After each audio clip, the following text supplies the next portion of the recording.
अजित पवार गटाकडून धनंजय मुंडे हे सुद्धा निवडणूक प्रतिनिधी म्हणून त्यांची नेमणूक करण्यात आली। अजित पवार गटाकडून धनंजय मुंडे आहेत, त्याचबरोबर अनिल पाटील आहेत आणि संजय बनसोडे हे निवडणूक प्रतिनिधी असतील। या सगळ्या प्रक्रियेवर निवडणूक प्रतिनिधी हे बारीक लक्ष ठेवतात आणि न्याय्य पद्धतीवर त्यांचं लक्ष असतं। अजित पवार गटाकडून धनंजय मुंडे हे सुद्धा निवडणूक प्रतिनिधी आहेत, त्याचबरोबर अनिल पाटील आणि संजय बनसोडे आहेत।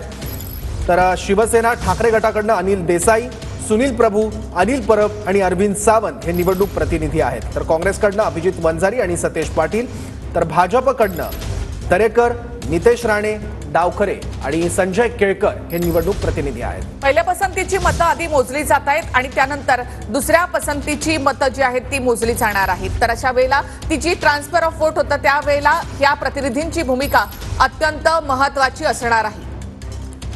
अगदी काही क्षणात या मतमोजणीला आता सुरुवात होते। काही मिनिटं त्यासाठी बाकी आहेत आणि मग आकडे आपल्या डोळ्यासमोर येतील आणि चित्र थोड्याच वेळात स्पष्ट होईल, ज्याकडे संपूर्ण राज्याचं लक्ष आहे। कारण गेल्या वेळेस विधान परिषद निवडणुकीनंतरच राज्याचं राजकारण हे पूर्णतः बदललेलं होतं आणि त्यानंतर वेगवेगळी समीकरणं आणि सत्तांतर सुद्धा या महाराष्ट्राने बघितलेलं होतं। त्यामुळे तितकीच महत्त्वाची ही सुद्धा विधान परिषद निवडणूक आहे।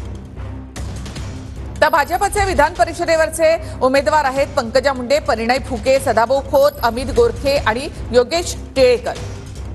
राष्ट्रवादी काँग्रेस पार्टीकडून उमेदवार कोणते आहेत? दोन उमेदवार आहेत दादा गटाकडनं, शिवाजीराव गर्जे आणि राजेश विटेकर।